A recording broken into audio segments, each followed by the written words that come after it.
Sigue Will, centro de Pae. Falcón dentro del área, la enganchó, viene. ¡Gol!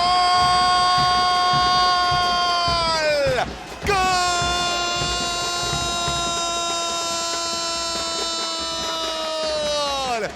¡Gol!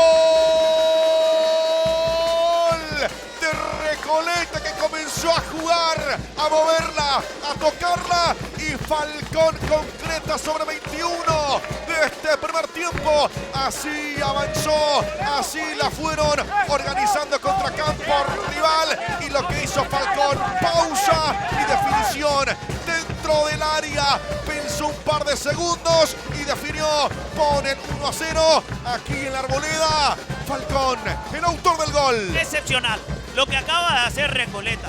Lo venía marcando Nelson en el relato, empezó a tocar, empezó a jugar Recoleta como para analizar, para hacer el seguimiento de la cantidad de toques